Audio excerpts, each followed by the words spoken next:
जय माता दी। दोस्तों, डुग्गर विरसा परिवार की एक प्रयास है कि अपने डोगरें का संस्कृतिक विरसा, विरासत, इतिहास, सभ्यता ते होर भी जिहड़ियां डोगरी संस्कृति कन्नै जुड़ी दियां गल्लां अस तुहाडे कन्नै सांझा करने का प्रयास करने आं। तो दोस्तों, जियां बाकी गल्लां ते अस सांझे करा करने आं, पर एक चीज़ अस जरूरत है मती कि कुछ प्रोफैशनल लोग न जिंदियां गल्लां अस तुहाडे तक पजाचै, कुछ सवाल जवाब तुहाडे हित वास्ते पुछै। ते अज्ज दी कड़ी दे विच अस प्रोफैशनल लोग जिहड़े न तुहाडे कन्नै जुड़ा ने, वो शख्सियत ऐसी है जिहड़े वकालत कन्नै जुड़े न, और वकालत कन्नै आपो नहीं, ये 4 पीढ़ियां इंदियां लगातार जिहड़ियां वकालत च कम्म करा करदियां। इंदे दादा जी एक बड़े बड़े मन्ने परमन्ने दे वकील है, फिर इंदे पिता जी, तो हुण आपू ते अगली पीढ़ी भी इंदी एक जिहड़ी है वो भी वकालत दे विच जा करदी है। ये शख्सियत न साढ़े कीर्ति भूषण महाजन जी, कठुआ दे रौहने आह्ले न। ते आओ इंदे कन्नै मलाटी करने, गलबात करने। कीर्ति जी, तुहाडा स्वागत है। तो सब तो पहले अज एक वरा हुआ करदा साड़ी रियासत की यूटी बने दे यूनियन टैरीटरी है, मते सारे कानून जिहड़े न अस दिक्खा करने वो चेंज होंदे न। पहले RPC की धारा साड़ी रियासत दे विच, हुण इंडियन पैनल कोड, किन्ना तुस फर्क महसूस करदे हो इन्हें धाराएं दे विच? क्या लोकें गी उ'ऐ लेई वकालत चला दी है जां कुछ चेंज आवा करदी है? प्रोफैशनल होने दे नाते की तुस साढ़े लोकें गी सनेहा देना चाहते हो? प्रवीण जी, धन्यवाद। तुसीं मी मौका दिता अपनी माँ बोली डोगरी की सेवा करने का। बहुत वधिया बीड़ा चुके तुसीं। थोड़ा पेज मैं निरंतर फॉलो करे करना, और मी ऐसी चीज़ां मिगी लभियां थोड़े पेज दे विच जिहड़ियां मैं जानदा नहीं हाँ, या मेरी उम्र दे जिहड़ी पीढ़ी है और मेरे को यंग पीढ़ी भी आखी सकना मैं, वो तो बिल्कुल भी नहीं जानदी ही, या मेरे को उपरली जिहड़ी पीढ़ी है मेरे को वड्डी है वो तो भुल्ली रही ही सी। और तुसीं जिहड़ी पुरानी गल्लां उजागर करे करदे हो, कुछ पुराने रीति रिवाज उजागर करे करदे हो, ये प्रयास की बड़ी लोड़ ही, और तुसीं बड़े टाइम सिर ये काम किया शुरू। तुहानूं मैं मुबारकबाद देना, तुहाडे पेज की मुबारकबाद देना, और मैं माता रानी अगे प्रार्थना करना, अरदास करना कि तुहाडा जिहड़ा प्रयास है ये हर पक्षों सफल होवे। दूजी गल रही हुण तुसीं नवीं कड़ी जिहड़ी अज शुरू कीती उहदे लई तुहाडी बड़ी बड़ी मुबारखां तुहानूं। सवाल तुहाडा बड़ा क्लीयर हा कि रणबीर पिनल कोड, RPC की आखदे रणबीर पिनल कोड, तो IPC हुण चूंकि आई तो उहदे केह् फर्क है? तो उस तो इस गल का मैं तुहानूं जवाब दें, क्योंकि इस गल का जवाब देने च ही मैं पूरा दिन लाई सकना। तो उस तो पहले मैं थोड़ा जिहा इहदे च तुहानूं रोशनी पाना चाहना कि अज पूरा 1 साल होई गया, 5 अगस्त 2020 अज, तो 5 अगस्त 2019 की ये कानून एक बनया जदों साढ़े रियासत जम्मू कश्मीर की एक यूटी दे विच यूनियन टैरीटरी दे विच कन्वर्ट किया गया Jammu and Kashmir reorganisation act दे नाल। ये एक्ट इंडियन पार्लीमेंट दे विच पास होने के बाद ये लागू होया। इस एक्ट दे विच ही उन्होंने 154 एक्ट जिहड़े सी ना, जिहड़े पुराने ऑलरेडी साढ़े जम्मू कश्मीर दे विच हावी नहीं है, वो इंपोज किए लाए थे। और पुराने 134 एक्ट कोई ऐसे है जिहड़े कि उन्होंने डिलीट करी थे, रिपील करी थे, या रिप्लेस करी थे, असीं आखी सकने उसी आम देसी भाषा च। अगर एक आम सुनने वाला जिहड़ा मेरा ऑडियंस इस वेले कोई सुने करदा मैं, उसी समझाना चाह मैं अगर, तो इस चाली समझाई सकना मैं कि साढ़े जिहड़ा प्रारूप है साढ़े रियासत का वो बदलिए यूनियन टैरीटरी विद लैजिस्लेशन होया। साड़ी इसी असीं दिल्ली की तरह आखी सकने हैं, पांडिचेरी की तरह आखी सकने हैं, क्योंकि यूनियन टैरीटरी दमन दीव भी है, चंडीगढ़ भी है, और भी हैं, लेकिन साड़ा प्रारूप जिहड़ा विद लैजिस्लेचर है। विद लैजिस्लेचर का मतलब है कि साढ़े कानून बनाने के अख्तियार जिहड़े न वो साढ़े अपनी लैजिस्लेचर होग, साड़ा CM होग, लेकिन वो उदों ही होग जदों साढ़े माहौल जिहड़ा इलैक्शन का होई जाग, तो उहदे बाद इलैक्शन होणगे तो नवीं सरकार बनग। उहदे विच भी कुछ लिमिटेशनस डिफाइन कीतियां इस एक्ट दे विच ही। ये एक्ट की किताब दे विच ही सारी चीज़ां इनशाइंड ने। मैं तुहानूं ज़्यादा नहीं इहदे च बड़े घट लफ्ज़ां च मैं समझाना चाहांगा तुहानूं कि कुछ जिहड़े साढ़े लोकल लैंड लॉज ने, जिहड़े साढ़े कानूनी पहलू ने साढ़े जमीनां नाल जुड़े रहे, साढ़े हकूकां नाल जुड़े रहे, वो उन्होंने नहीं बदले। वो एज सच जो पहले चले करते हैं वही चले करते हैं, सिवाय एक मोटी चेंज है। वो ये है कि पहले परमानेंट रेजिडेंट सर्टिफिकेट PRC, जिसी असीं आम देसी भाषा स्टेट सब्जैक्ट आखदे हैं, स्टेट सब्जैक्ट होल्डर जिहड़ा वही प्रॉपर्टी खरीद सकदा हा, प्लस वही नौकरियां ले सकदा हा, प्लस उसी ही कुछ अख्तियार जिहड़े एडिशनल मिल रहे जिहड़े जम्मू कश्मीर दे विच लैंड दे नाल जुड़े रहे जिहड़ी चीज़ां ही सिर्फ उसी ही मिलदियां ही। लेकिन इस रीऑर्गेनाइजेशन एक्ट के आने के बाद PRC का जिहड़ा कानून है, लैंड एलिनेशन एक्ट के सेक्शन 4 ते 5 दे विच जिहड़ी अमेंडमेंट करते हुए उन्होंने वो ख़त्म करी था। यानी कि अज की डेट दे विच अगर किसी ने कोई जगह खरीदनी है तो उसे PRC होना कंपलसरी नहीं है। ही मे और may not be the permanent resident of state of JNK और other now erstwhile state of JNK and now the UT of JNK। ਤੇ ਯੂਨੀਅਨ ਟੈਰੀਟਰੀ ਦੇ ਵਿੱਚ ਹੁਣ ਪੂਰੇ ਹਿੰਦੁਸਤਾਨ ਜਾਂ ਕੋਈ ਵੀ ਵਿਦੇਸ਼ ਦਾ ਵੀ ਆਦਮੀ ਆਈਏ ਇੱਥੇ ਜਗ੍ਹਾ ਖਰੀਦ ਸਕਦਾ, ਪ੍ਰਾਪਰਟੀ ਦਾ ਓਨਰ ਬਣ ਸਕਦਾ। ਅਗਰ ਹੁਣ ਇਸ ਕਾਨੂੰਨ ਦੇ ਵਿੱਚ ਵੀ ਮੈਂ ਥੋੜਾ ਪਿਛਲੇ ਪਹਿਲੂ ਜਾਵਾਂ, 1926 ਦੇ ਵਿੱਚ ਐਲਾਨ ਨੰਬਰ 26 ਇੱਕ ਮਹਾਰਾਜਾ ਦੇ ਟਾਈਮ ਦੇ ਵਿੱਚ ਹੋਇਆ ਹਾ। ਉਸ ਐਲਾਨ ਦੇ ਵਿੱਚ ਉਹਨਾਂ ਨੇ ਇੱਕ ਗੱਲ ਲਿਖੀ ਸੀ, ਸਿਰਫ ਛੋਟਾ ਜਿਹਾ 4-5 ਲਾਈਨਾਂ ਦਾ ਇੱਕ ਐਲਾਨ ਹੈ। ਉਸ ਐਲਾਨ ਦੇ ਮਹਾਰਾਜਾ ਸਾਹਿਬ ਦੇ ਇੱਕ ਹੁਕਮ ਆ। ਉਸ ਹੁਕਮ 'ਚ ਉਹਨਾਂ ਨੇ ਆਖਿਆ ਕਿ ਸਿਰਫ ਪਰਮਾਨੈਂਟ ਰੈਜ਼ੀਡੈਂਟ ਆਫ ਜਿਹੜਾ ਜੰਮੂ ਕਸ਼ਮੀਰ ਹੋਗਾ ਉਹੀ ਜਗ੍ਹਾ ਖਰੀਦ ਸਕਦਾ। ਇਹਦੀ ਜ਼ਰੂਰਤ ਕਿਉਂ ਪਈ ਸੀ, ਉਹ ਬੜਾ ਇੰਟਰਸਟਿੰਗ ਹੈ। ਹੋਇਆ ਇਹ ਕਸ਼ਮੀਰ ਦੇ ਵਿੱਚ ਜਿਹੜਾ ਲਾਲ ਚੌਕ ਦੇ ਕੋਲ ਸਾਡੀ ਮਾਰਕੀਟ ਹੈ ਨਾ, ਉਸ ਮਾਰਕੀਟ ਦੇ ਵਿੱਚ ਲਾਹੌਰ ਵਗੈਰਾ ਤੋਂ ਆਈਏ ਲੋਕਾਂ ਨੇ ਉੱਥੇ ਬਿਜ਼ਨਸ ਇਸਟੈਬਲਿਸ਼ ਕਰ ਲਏ। ਔਰ ਉੱਥੇ ਜਿਹੜੇ ਸਾਡੇ ਵਜ਼ੀਰ ਹੈ ਉਸ ਟਾਈਮ ਦੇ, ਉਹ ਵਜ਼ੀਰਾਂ ਨੇ ਜਾਈਏ ਮਹਾਰਾਜਾ ਦੀ ਇੱਕ ਸ਼ਿਕਾਇਤ ਤੌਰ ਉੱਪਰ ਇਹ ਗੱਲ ਆਖੀ ਕਿ ਬਾਹਰੋਂ ਲੋਕ ਆਈਏ ਇੱਥੇ ਬਿਜ਼ਨਸ ਕਰੇ ਕਰਦੇ ਔਰ ਸਾਡਾ ਲੋਕਲ ਬਿਜ਼ਨਸ ਜਿਹੜਾ ਇੱਥੇ ਕਸ਼ਮੀਰ ਦਾ ਉਹ ਖਰਾਬ ਹੋਇਆ ਕਰਦਾ ਹੈ। ਤੇ ਇਸ ਵਾਸਤੇ ਕੋਈ ਐਸਾ ਕਾਨੂੰਨ ਬਣਾਉਣਾ ਬੜਾ ਜ਼ਰੂਰੀ ਹੈ ਕਿ ਸਾਡੇ ਜਿਹੜੇ ਇੱਥੇ ਦੇ ਬੇਸਿਕ ਚੀਜ਼ਾਂ ਜਿਹੜੀਆਂ ਸਾਡੀਆਂ ਜੰਮੂ ਕਸ਼ਮੀਰ ਦੇ ਰਿਆਸਤ ਦੇ ਲੋਕਾਂ ਦੀਆਂ ਉਹ ਕੋਈ ਡਿਲਿਊਟ ਨਹੀਂ ਹੋਈਆਂ, ਉਹਦੇ ਸੇਧ ਨਹੀਂ ਲੱਗੀ ਹੈ ਉਹਦੇ, ਉਹਦੇ ਹਕੂਕ ਬਚਾਉਣੇ ਬੜੇ ਜ਼ਰੂਰੀ ਨੇ। ਇਸ ਵਾਸਤੇ ਇੱਕ ਮਹਾਰਾਜਾ ਸਾਹਿਬ ਨੇ ਇੱਕ ਐਲਾਨ ਬਣਾਇਆ। ਐਲਾਨ ਦੇ ਵਿੱਚ ਇਹ ਗੱਲ ਆਖੀ ਉਹਨਾਂ ਨੇ ਵੀ ਕੋਈ ਵੀ ਬਾਹਰ ਦਾ ਬੰਦਾ ਆਈਏ ਇੱਥੇ ਬਿਜ਼ਨਸ ਕਰੇ ਲੇਕਿਨ ਉਹ ਇੱਥੇ ਪਰਮਾਨੈਂਟ ਸੈਟਲ ਨਹੀਂ ਹੋਈ ਹੈ, ਇਸ ਵਾਸਤੇ ਉਹ ਪ੍ਰਾਪਰਟੀ ਨਹੀਂ ਖਰੀਦ ਸਕਦਾ ਇੱਥੇ।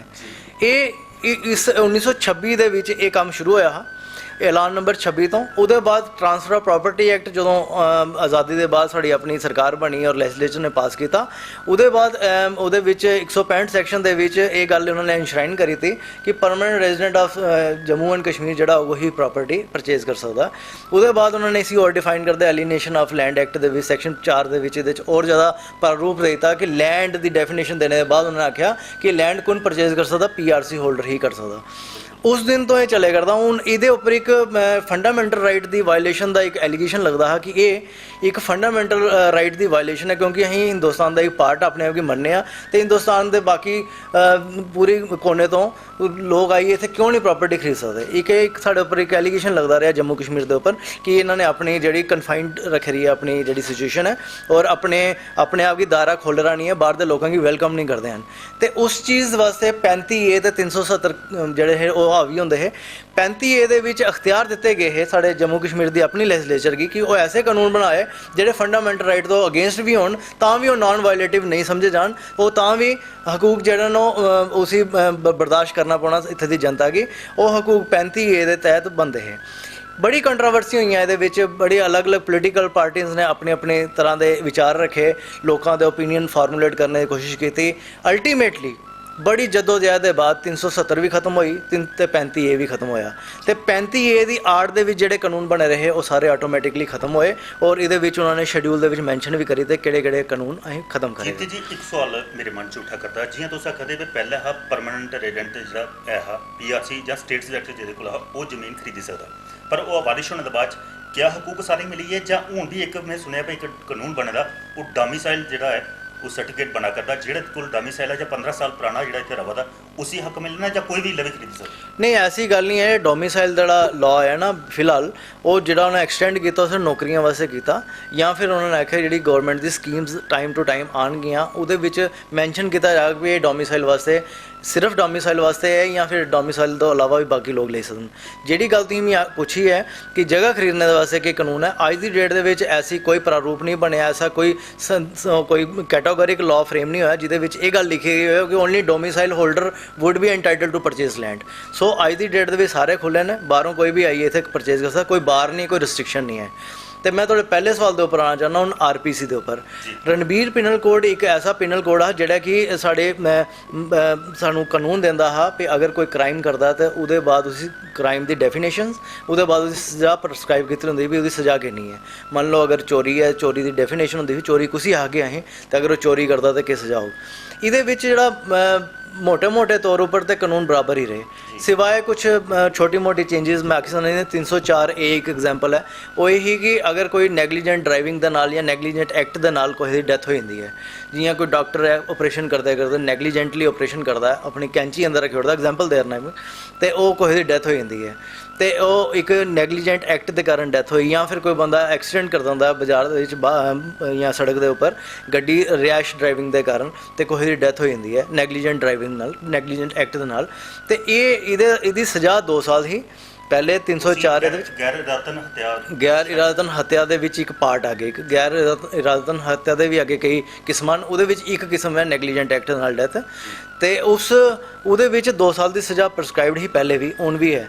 ਲੇਕਿਨ ਪਹਿਲੇ ਨਾਨ ਬੇਲੇਬਲ ਆਫੈਂਸ ਆ, मतलब ਇਹਦੀ ਬੇਲ ਜਿਹੜੀ ਨਾਨ ਬੇਲੇਬਲ नॉट बेलेबल नहीं आखिर था, नॉन बेलेबल मीन्स कि पुलिस वाले आपको जमानत नहीं ले सकते, सिर्फ कोर्ट की अख्तियार है कि जमानत लेनी नहीं लेनी वो डिसाइड करेगा। लेकिन उन्हें काबिले अपना जमानत होई रहा, क्योंकि पूरे हिंदुस्तान दे विच जो कानून हाँ IPC दे विच ਉਹਦੇ ਵਿੱਚ ਇਹ ਕਾਬਲੇ ਜ਼ਮਾਨਤ ਹੈ, ਉਹਨੇ ਬੇਲੇਬਲ ਆਫੈਂਸ ਹੋਈ ਆ, ਔਰ ਇਹ ਬੇਲ ਦੀ ਜਿਹੜੀ ਹੈ ਪੁਲਿਸ ਵਾਲੇ ਥਾਣੇ 'ਚ ਵੀ ਲੈ ਸਕਦੇ ਨੇ। ਇਸ ਤੋਂ ਇਲਾਵਾ ਛੋਟੇ ਛੋਟੇ 420 ਸੈਕਸ਼ਨ ਜਿਹੜਾ ਮਤਲਬ ਕਿ ਜਿਹੜੇ ਅਸੀਂ ਚੀਟਿੰਗ ਜਿਸੇ ਆਖੀ ਜਾਂਦੇ ਆਮ ਭਾਸ਼ਾ ਦੇ ਵਿੱਚ, ਧੋਖੇਬਾਜ਼ੀ, ਇਹਦੇ ਵਿੱਚ ਵੀ ਜਿਹੜੇ ਕਾਨੂੰਨ ਹੈ ਪਹਿਲੇ 7 ਸਾਲ ਦੀ ਸਜ਼ਾ, ਹਾਲੇ ਵੀ 7 ਸਾਲ ਦੀ ਸਜ਼ਾ, ਲੇਕਿਨ ਪਹਿਲੇ ਇਹ ਸਾਡੇ ਇੱਥੇ ਬੇਲੇਬਲ ਆਫੈਂਸ ਆ, ਹੁਣ ਨॉन ਬੇਲੇਬਲ ਹੋਈ ਹੈ, ਉਲਟਾ ਹੋਈ ਹੈ। ਤਾਂ ਇਹ ਛੋਟੇ ਛੋਟੇ ਐਗਜ਼ਾਮਪਲਸ ਦੇ ਕਰਨਾ। ਔਰ ਪ੍ਰੋਸੀਜਰ ਦੇ ਵਿੱਚ ਵੀ ਚੇਂਜਸ ਨੇ। CRPC ਸਾਡਾ ਜਿਹੜਾ ਕ੍ਰਿਮੀਨਲ ਪ੍ਰੋਸੀਜਰ ਹੈ, ਕ੍ਰਿਮੀਨਲ ਕੋਰਟਸ ਜਿਹੜੀਆਂ ਨੇ ਗਾਈਡਡ ਨੇ ਕ੍ਰਿਮੀਨਲ ਪ੍ਰੋਸੀਜਰ ਕੋਡ ਦੇ ਨਾਲ, ਤੇ ਸਾਡਾ ਕ੍ਰਿਮੀਨਲ ਪ੍ਰੋਸੀਜਰ ਕੋਡ 1973 ਚ ਜੋ ਸੈਂਟਰ 'ਚ ਹੁੰਦਾ ਹਾਂ ਸੇਮ ਇੱਥੇ ਐਕਸਟੈਂਡ ਹੋ ਰਿਹਾ। ਉਹਦੇ ਬਾਅਦ 2009 ਤੇ 2011 ਚ ਮਾਈਨਰ ਥੋੜੀਆਂ ਉਹਦੇ ਚੇਂਜਸ ਆ ਰਹੀਆਂ, ਅਮੈਂਡਮੈਂਟਸ ਆ ਰਹੀਆਂ ਹੈ।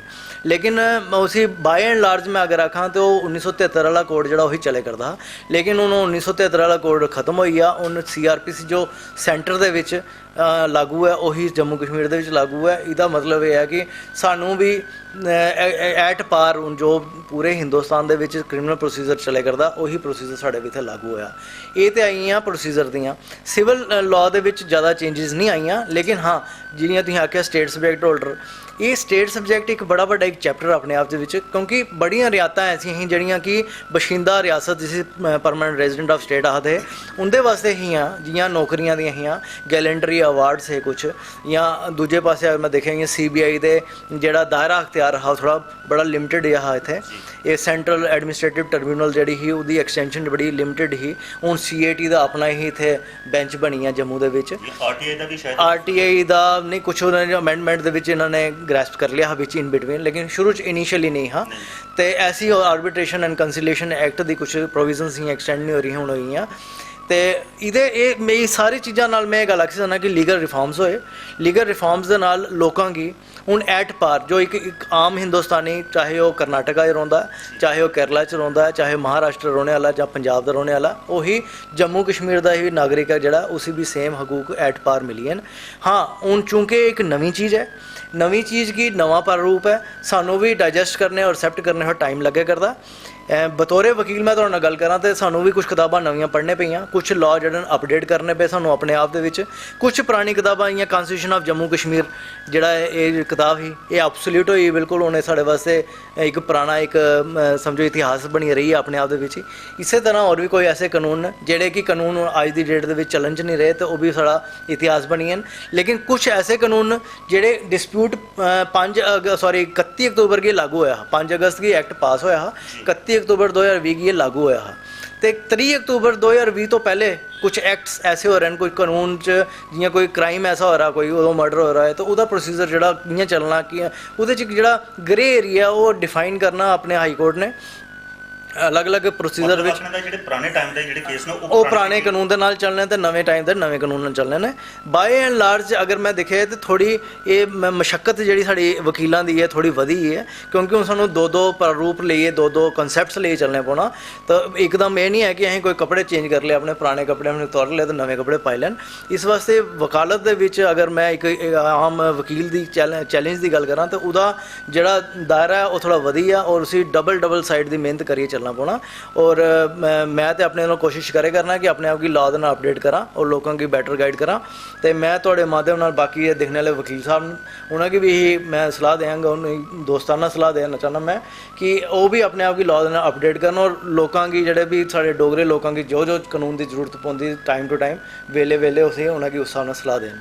ऑन द होल क्या आखना चाहते हो भी ये जो कानून बदलाव होया साढ़े जम्मू के लोगों या JNK के लोगों बेनीफिशरी है ਜਾਂ ਲੋਕ ਥੋੜਾ ਜਿਹਾ ਜੇ ਹਿਚਕਿਚਾਏ ਦੇ ਨੇ, ਕੋਈ ਸਮਝ ਨਹੀਂ ਆ ਰਹੀ। देखो कोई भी नवी चीज़ आती है उसी अं एज इट इज़ असैप्ट नहीं कर पाते हैं। अपने घर दे विच ही अगर कोई घर माऊ नवी सब्जी बना लैंदी है तो थानू उसी चखने की थोड़ा टाइम लगता है, पहले डर लगता है पहले चखिए किहो स्वाद होएगा, फिर आस्ता आस्ता हौली हौली उसका स्वाद पाँदा, वो वास्ते टाइम लगता। ਸੇਮ ਉਸੇ ਤਰ੍ਹਾਂ ਨਾਲ ਮੈਂ ਇਹ ਗੱਲ ਸਮਝਣਾ ਕਿ ਜਦ ਚूंकि ਕਾਨੂੰਨ ਦੇ ਵਿੱਚ ਬਦਲਾਅ ਆਇਆ ਔਰ ਇਹ ਬਦਲਾਅ ਵਾਸਤੇ ਸ਼ਾਇਦ ਅਸੀਂ ਮੈਂਟਲੀ ਤੌਰ ਉੱਪਰ ਤਿਆਰ ਵੀ ਨਹੀਂ ਤੇ ਇਸ ਵਾਸਤੇ ਇਹ ਬਦਲਾਅ ਕੀ ਹਲੇ ਅਸੈप्ट करने में थोड़ा टाइम लगना, समझने ही टाइम लगना, समझने के बाद असेप्ट करने ही टाइम लगना।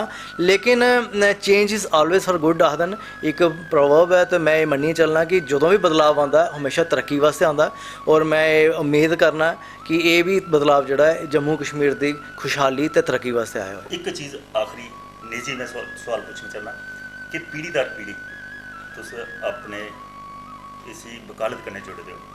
ਤੁਹਾਡੇ ਦਾਦਾ ਜੀ ਇੱਕ ਬੜੇ ਮੰਨੇ ਪਰਮੰਨੇ ਦੇ ਵਕੀਲ ਹੈ, ਪਿਤਾ ਜੀ ਵੀ, ਔਰ ਤੁਹਾਡੇ ਬ੍ਰਦਰ ਜਿਹੜੇ ਤੁਹਾਡੇ ਨਾਲ ਵੱਡੇ ਨੇ ਉਹ ਵੀ ਸੁਪਰੀਮ ਕੋਰਟ ਦੇ ਵਿੱਚ, ਕਿਆ ਉਹਦੀ ਇੰਟਰੋਡਕਸ਼ਨ ਵੀ ਸਾਡੇ ਦਰਸ਼ਕਾਂ ਲਈ? हाँ, मेरे दादा जी लाला तेज राम जी उन्होंने लाहौर तो लॉ किया ते जिस टाइम ਵਿੱਚ लॉ ਕੀਤਾ ਉਹਦੇ ਵਿੱਚ ਇੱਕ ਕਹਾਣੀ ਛੋਟੀ ਜੁੜ ਰਹੀ ਹੈ ਕਿ ਉਹਦੀ ਸਾਇੰਸ ਦੇ ਵਿੱਚ ਸਿਲੈਕਸ਼ਨ ਹੋਈ ਸੀ ਡਾਕਟਰ ਬਣਨੇ ਵਾਸਤੇ ਜੀ, ਔਰ ਉਹ ਡਾਕਟਰ ਬਣਨਾ ਚਾਹੁੰਦੇ ਵੀ ਹੈ ਲੇਕਿਨ ਹਲੇ ਉਹਦਾ ਮਤਲਬ ਕੁਝ ਦਿਨ ਹੀ ਹੋ ਰਹੇ ਉਹਨੇ ਜੁਆਇਨ ਕੀਤੇ ਰਹੇ ਕੋਰਸ ਤੇ ਉਹਨੇ ਇੱਕ ਮੇਂਢਕ ਹੀ ਕੱਟਣਾ ਪਿਆ।